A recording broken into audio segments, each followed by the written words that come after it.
दोस्तों नमस्कार, ये है मार्गदर्शन फॉर सिविल सर्विसेज। मैं अनुराग चौधरी। दोस्तों एनसीईआरटी के अध्यायवार वस्तुनिष्ठ प्रश्नों की श्रृंखला में आज की वीडियो में हम सॉल्व करेंगे 8वीं कक्षा के विज्ञान से संबंधित महत्वपूर्ण प्रश्नों को, जो आपके आगामी परीक्षाओं के सामान्य ज्ञान और सामान्य अध्ययन के सामान्य विज्ञान खंड के लिए बहुत ही उपयोगी है। तो आइए शुरू करते हैं आज का वीडियो। दोस्तों सबसे पहले इसमें हम 8वीं कक्षा के विज्ञान के अध्याय 1 फसल उत्पादन एवं प्रबंध से संबंधित महत्वपूर्ण प्रश्नों को कवर करेंगे। आइए देखते हैं पहला प्रश्न है, भारत में फसलों को ऋतु के आधार पर सामान्यतः दो भागों में बांटा जाता है, रबी और खरीफ की फसल। इन फसलों के संदर्भ में निम्नलिखित कथनों पर विचार कीजिए। पहला कथन है, खरीफ की फसलें ग्रीष्म ऋतु में बोई जाती हैं, और दूसरा है, रबी की फसलें शीत ऋतु में बोई जाती हैं। तो इसमें कौन सा सही है आपको बताना है कि उपर्युक्त कथनों में कौन सा सही है। तो सही उत्तर है दोस्तों, कथन 2 केवल आपका सही है, ऑप्शन बी आपका सही उत्तर हो जाएगा। इसका कारण ये है कि जो आपसे कह रहा है खरीफ की फसलें ग्रीष्म ऋतु में बोई जाती हैं, ये आपका सही नहीं है, क्योंकि खरीफ की फसलें वर्षा ऋतु में, जो कि जून से सितंबर होता है, उसमें बोई जाती हैं, ग्रीष्म ऋतु में नहीं। धान, मक्का, सोयाबीन, मूंगफली, कपास ये खरीफ की फसलें हैं। दोस्तों रबी की फसलें आप जानते हैं कि शीत ऋतु में उगाई जाती हैं। गेहूं, चना, मटर, सरसों, अलसी रबी की फसल के प्रमुख उदाहरण हैं। इसके अलावा कई स्थानों पर दाल और सब्जियां भी ग्रीष्म ऋतु में उगाई जाती हैं। अगले प्रश्न पर आते हैं दोस्तों, जैविक खाद के संदर्भ में निम्नलिखित कथनों पर विचार कीजिए। पहला है, इससे मिट्टी की जल धारण क्षमता में वृद्धि होती है। बिल्कुल सही। इससे मिट्टी भुरभुरी और सरंध्र हो जाती है। सही है। और इससे मित्र जीवाणुओं की संख्या में वृद्धि हो जाती है। सही है। तो तीनों ही कथन जैविक खाद के संदर्भ में सही हैं। ऑप्शन डी आपका सही उत्तर हो जाएगा। 1, 2, 3 तीनों सही हैं। दोस्तों जैविक खाद रासायनिक उर्वरक की अपेक्षा अच्छी मानी जाती है। एक तरफ जैविक खाद से मिट्टी की जल धारण क्षमता बढ़ती है, मिट्टी भुरभुरी और सरंध्र होती है और मित्र जीवाणुओं की संख्या में वृद्धि होती है। वहीं दूसरी तरफ रासायनिक उर्वरकों के अत्यधिक प्रयोग से मिट्टी की उर्वरता में कमी आ जाती है। ये जल प्रदूषण के स्रोत भी बनते हैं, और रसायनों का उपयोग कीटनाशी और खरपतवारनाशी के रूप में किया जाता है। आप जानते हैं कि 2,4-D खरपतवारनाशी का एक उदाहरण है, और इन सभी में रसायनों की उपस्थिति सम्मिलित रूप में मृदा में रसायनों की मात्रा बढ़ा देती है, और धीरे धीरे मृदा की गुणवत्ता भी समाप्त होने लगती है। अगला प्रश्न है दोस्तों, कॉड लीवर आयल। देखिए कॉड लीवर आयल में विटामिन डी अधिक मात्रा में पाया जाता है। ये कॉड लीवर तेल किस जीव से प्राप्त किया जाता है? मेढक, मछली, सर्प या इनमें से कोई नहीं। तो सही उत्तर क्या है दोस्तों? कॉड लीवर आयल मछली से प्राप्त किया जाता है। ऑप्शन बी आपका सही उत्तर है। आप जान लीजिए कि कॉड लीवर तेल में जो है विटामिन ए और डी प्रचुर मात्रा में पाए जाते हैं। ये मछली से प्राप्त किया जाता है, और इसमें कई अन्य पोषक तत्व भी उपस्थित होते हैं। अगला प्रश्न है दोस्तों, सिंचाई की आधुनिक विधियों के बारे में निम्नलिखित पर विचार कीजिए और असत्य यानी गलत कथन की पहचान कीजिए। पहला है कि छिड़काव तंत्र यानी स्प्रिंकलर सिस्टम का प्रयोग असमतल भूमि के लिए उचित है, जहां जल कम मात्रा में उपलब्ध है। बिल्कुल सही है। छिड़काव विधि बलुई मिट्टी के लिए अत्यंत उपयोगी है। सही है।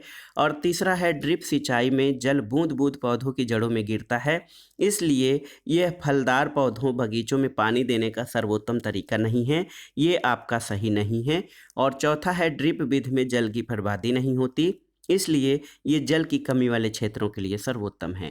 तो इसमें आपसे सिंचाई की आधुनिक विधियों में आपसे पूछा गया था कि कौन सा असत्य कथन है, तो ऑप्शन सी आपका असत्य कथन है, क्योंकि आप जानते हैं कि जो ड्रिप सिस्टम होता है वो फलदार पौधों और बगीचों में पानी देने का सर्वोत्तम तरीका है। ड्रिप विधि में जल बूंद बूंद पानी की जड़ों में गिरता है, जिसकी वजह से पौधे इस जल का सर्वाधिक उपयोग कर पाते हैं और जल की न्यूनतम हानि होती है, इसलिए ये फलदार पौधों और बागीचों में पानी देने का सर्वोत्तम तरीका है।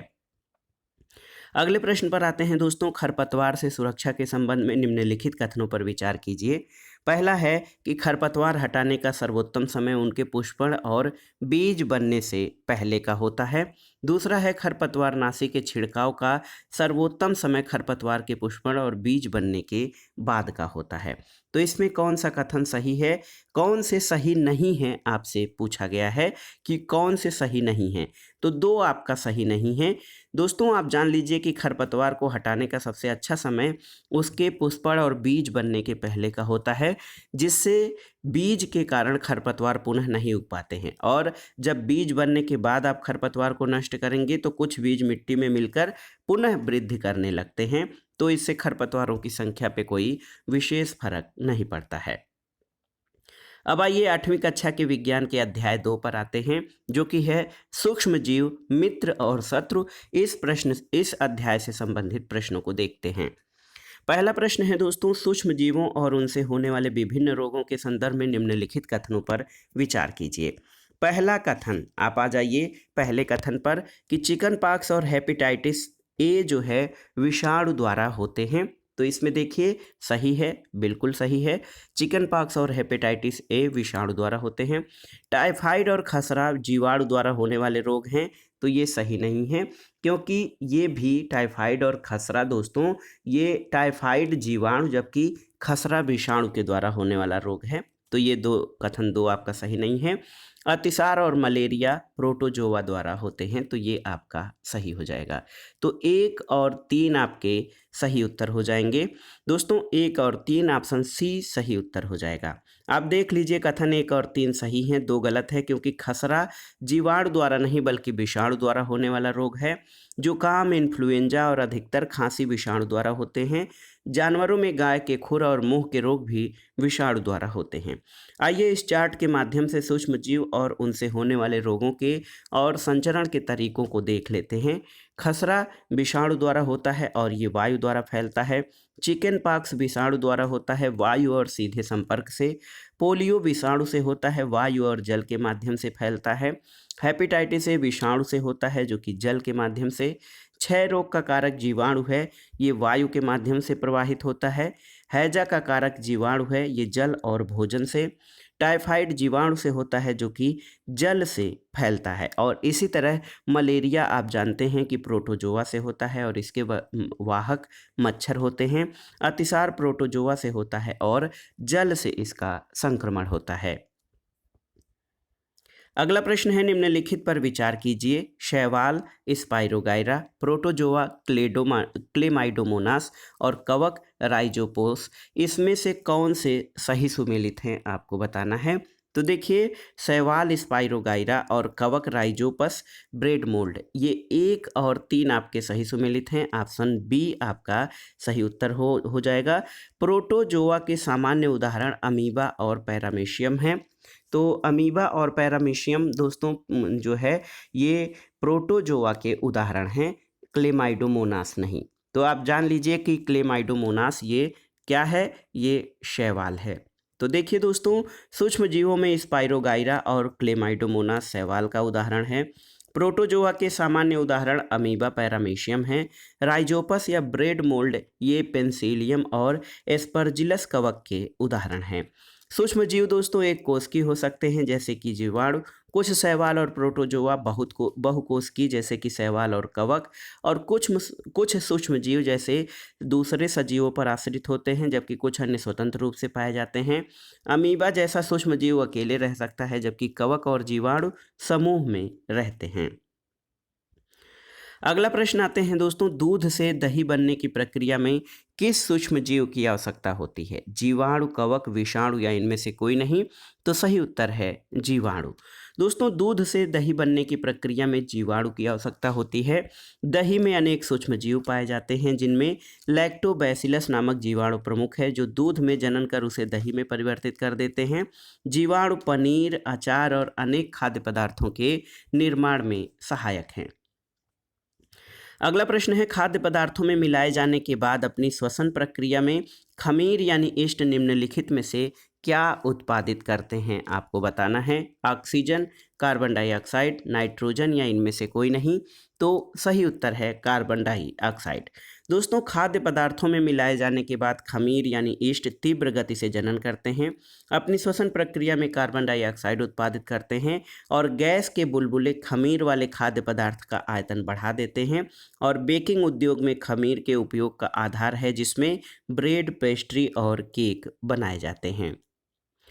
अगला प्रश्न है दोस्तों, सूची 1 का सूची 2 से सुमेलन कीजिए और दिए गए कूट से सही उत्तर चुनिए। देखिए किण्वन, किण्वन दोस्तों आप देख लीजिए कि किण्वन जो है इसकी खोज लुई पाश्चर द्वारा की गई थी। पेनिसिलिन की खोज अलेक्जेंडर फ्लेमिंग के द्वारा। चेचक का टीका इसका आविष्कार एडवर्ड जेनर ने किया था और बैसिलस एंथ्रेसिस रॉबर्ट कोच के द्वारा इसका आविष्कार किया गया था। तो 3, 4, 2 और 1 आपका सही क्रम है। ऑप्शन ए आपके चले जाते हैं दोस्तों, ऑप्शन ए 3, 4, 1 और 2। देखिए चीनी के अल्कोहल में परिवर्तन करने की प्रक्रिया को किण्वन कहते हैं और लुई पाश्चर ने 1857 में इसकी खोज की थी।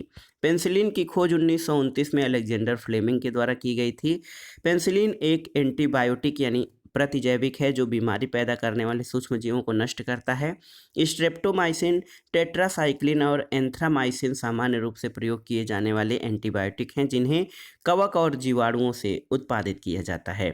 चेचक के टीके की खोज एडवर्ड जेनर ने 1798 में की थी। यदि मृत अथवा निष्क्रिय सूक्ष्मजीवों को स्वस्थ व्यक्ति के शरीर में प्रविष्ट कराया जाए तो शरीर की कोशिकाएं उसी के अनुसार लड़ने के प्रतिरक्षी उत्पन्न करके रोग कारक को नष्ट कर देती हैं। और बैसिलस एंथ्रेसिस नामक जीवाणु की खोज जो कि एंथ्रेस रोग का कारण है दोस्तों, इसकी खोज रॉबर्ट कोच ने 1876 में किया था। एंथ्रेक्स मनुष्य और मवेशियों में होने वाला खतरनाक रोग है। अगले प्रश्न पर आते हैं दोस्तों, निम्नलिखित युग्मों पर विचार कीजिए। रोग और इनमें रोग के वाहक आपको मिलान करना है। देखिए हैजा घरेलू मक्खी, मलेरिया मादा एडीज मच्छर और देखिए डेंगू मादा एनोफिलीज। तो इसमें से कौन सा सही सुमेलित है? दोस्तों घरेलू मक्खी हैजा रोग के वाहक का कार्य करती है, ये आपका सही है। मलेरिया तो आप जान लीजिए मादा एनोफिलीज जो है मलेरिया मादा एडीज नहीं बल्कि एनोफिलीज से फैलता है और डेंगू जो है वो मादा एडीज से फैलता है। तो दूसरा और तीसरा आपका सही सुमेलित नहीं है, पहला आपका सही सुमेलित है। तो सही सुमेलित केवल 1 हो जाएगा। याद कर लीजिएगा दोस्तों, घरेलू मक्खी हैजा रोग के वाहक का कार्य करती है। मादा एनोफिलीज मच्छर मलेरिया परजीवी या प्लाज्मोडियम के वाहक का उदाहरण है और मादा एडीज मच्छर डेंगू के विषाणु का वाहक है। अगला प्रश्न आते हैं, निम्नलिखित युग्मों पर विचार कीजिए। इसमें पादप रोग और रोग के कारक यानी सूक्ष्म जीवों को आपको मिलान करना है। तो देखिए नींबू क्रैंकर दोस्तों जीवाणु के द्वारा फैलता है। गेहूं की रस्ट का जो कारक है वो कवक है और भिंडी का पीत सिरा रोग ये विषाणु के द्वारा होता है। तो सही उत्तर क्या हो जाएगा दोस्तों, इनमें से कौन सा सही सुमेलित है? तो आप जान लीजिए तीनों ही सही सुमेलित हैं। ऑप्शन डी आपका सही उत्तर हो जाएगा। आप देख सकते हैं कि नींबू क्रैंकर जीवाणु के द्वारा और वायु से फैलता है, गेहूं की रस्ट कवक के द्वारा, वायु और बीज से, और भिंडी की पीत ये विषाणु के द्वारा फैलती है। अगले प्रश्न पर आते हैं, खाद्य परिरक्षकों के संदर्भ में निम्नलिखित कथनों पर विचार कीजिए। देखिए दोस्तों पहला कथन है कि सोडियम बेंजोएट और सोडियम मेटाबाइसल्फेट सामान्य खाद्य परिरक्षक हैं, सही है। नमक, चीनी, खाद्य तेल और सिरका का प्रयोग खाद्य परिरक्षण में किया जाता है। तो आप जान लीजिए दोनों ही कथन आपके सही हैं। देखिए सूक्ष्म जीव जो होते हैं खाद्य पदार्थों को संदूषित कर देते हैं। खाद्य पदार्थों को संदूषण से बचाने के लिए खाद्य परिरक्षक यानी प्रिजर्वेटिव का प्रयोग किया जाता है।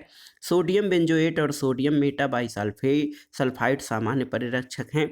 जैम और स्क्वैश बनाने में इन रसायनों का प्रयोग किया जाता है। इसी तरह नमक, चीनी, खाद्य तेल और सिरका का उपयोग भी सूक्ष्म जीवों की वृद्धि रोकने के लिए सामान्य रूप से किया जाता है। जैसे नमक, खाद्य तेल और सिरके का उपयोग अचार को संदूषण से बचाने के लिए और चीनी का उपयोग जैम, जेली, स्क्वैश आदि का परिरक्षण करने के लिए किया जाता है। अगले प्रश्न पर आते हैं दोस्तों, पाश्चुरीकरण से संबंधित है। पाश्चुरीकृत दूध के संदर्भ में निम्नलिखित कथनों पर विचार कीजिए। पहला है कि पाश्चुरीकृत दूध को बिना उबाले प्रयोग किया जा सकता है क्योंकि ये सूक्ष्म जीवों से मुक्त होता है, बिल्कुल सही है।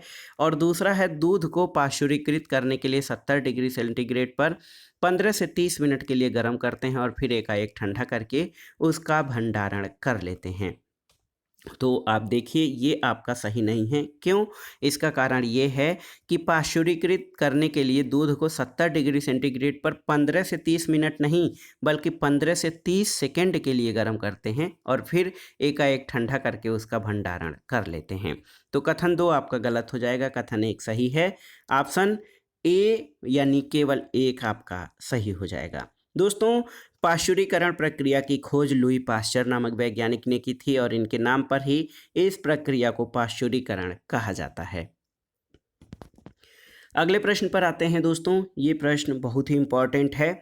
नाइट्रोजन नाइट्रोजन चक्र के संदर्भ में निम्नलिखित कथनों में कौन सा सही नहीं है आपको बताना है। पहला क्या है? पहला है दोस्तों देखिए, मिट्टी में उपस्थित जीवाणु और नीले हरे शैवाल वायुमंडलीय नाइट्रोजन का स्थिरीकरण करके नाइट्रोजन यौगिकों में परिवर्तित कर देते हैं जिसका अवशोषण पौधे करते हैं, बिल्कुल सही है। दूसरा है पौधों पर निर्भर करने वाले जंतु पौधों से उनके द्वारा संश्लेषित प्रोटीन और अन्य नाइट्रोजनी यौगिक प्राप्त करते हैं, सही है। तीसरा है कि पौधे और जंतुओं की मृत्यु के बाद मिट्टी में उपस्थित जीवाणु और कवक नाइट्रोजनी अपशिष्ट को नाइट्रोजनी यौगिकों में परिवर्तित कर देते हैं जो पौधों द्वारा पुनः उपयोग होता है, सही है। और चौथा है कुछ विशिष्ट पौधे और जंतु नाइट्रोजनी यौगिकों को नाइट्रोजन गैस में परिवर्तित करते हैं जो वायुमंडल में चला जाता है, तो ये आपका सही नहीं है। तो ऑप्शन डी आपका सही नहीं है, ए बी सी आपके सही हैं। अगर हम इस प्रश्न की व्याख्या देखें तो आप जान सकते हैं पौधे और जंतु वायुमंडलीय नाइट्रोजन का उपयोग सीधे नहीं कर पाते हैं।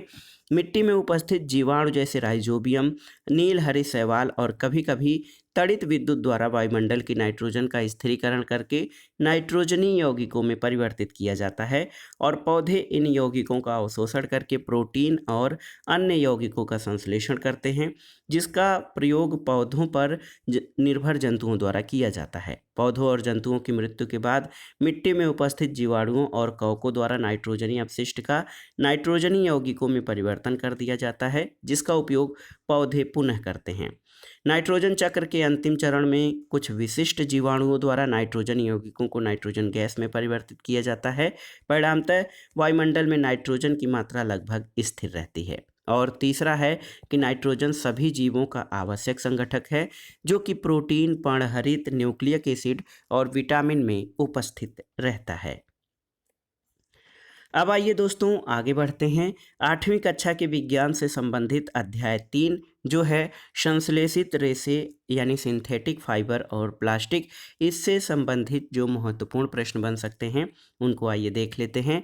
पहला प्रश्न है कि निम्नलिखित पर विचार कीजिए। कपास, पेट, प्लास्टिक उपर्युक्त में से कौन सा प्राकृतिक बहुलक का उदाहरण है? तो इसमें बताइए कपास, पेट और प्लास्टिक में, तो सही उत्तर है कपास, केवल एक। दोस्तों कपास का रेशा जो है ये प्राकृतिक बहुलक का उदाहरण है। बहुलक छोटी छोटी इकाइयों से मिलकर बनी एक बड़ी इकाई है। ये प्राकृतिक और संश्लेषित दोनों प्रकार के होते हैं।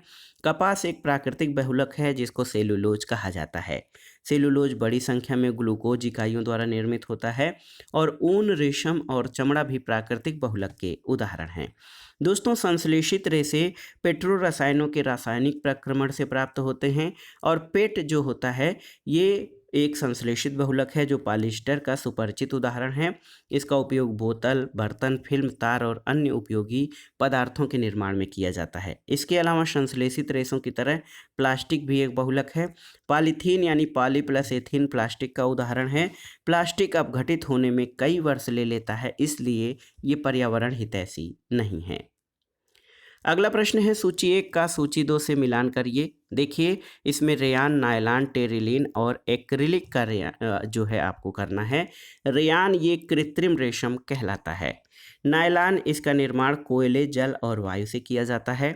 टेरिलीन दोस्तों ये एक पॉलिएस्टर है और एक्रिलिक इसका उपयोग ऊन, स्वेटर और शाल बनाने में किया जाता है।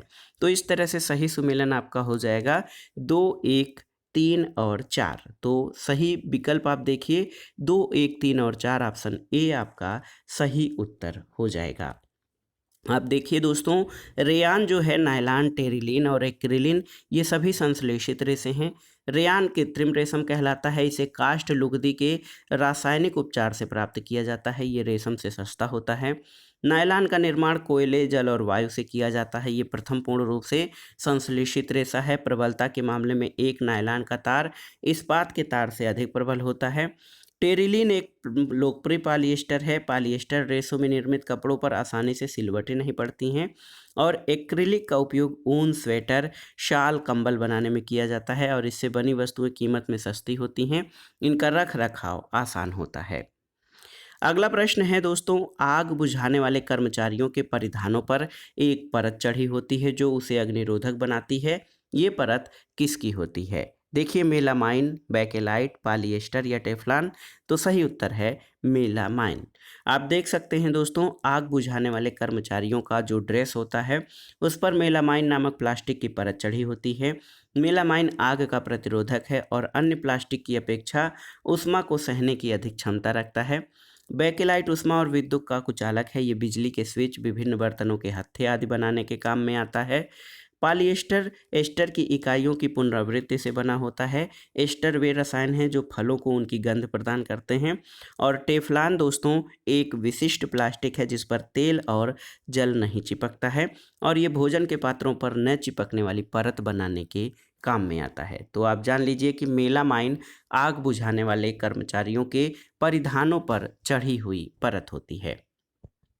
तो दोस्तों ये था आज का वीडियो। इसमें आपने एनसीईआरटी के अध्यायवार प्रश्नों की श्रृंखला में 8वीं कक्षा के विज्ञान के अध्याय 1 से अध्याय 3 तक के महत्वपूर्ण प्रश्नों को कवर किया। आगे के वीडियो में हम इसके अगले अध्याय को कवर करेंगे। वीडियो आपको कैसा लगा हमें कमेंट बॉक्स में ज़रूर बताइएगा। वीडियो को लाइक करें, शेयर करें और इस चैनल मार्गदर्शन फॉर सिविल सर्विसेज को सब्सक्राइब करें। वीडियो देखने के लिए धन्यवाद दोस्तों। नमस्कार।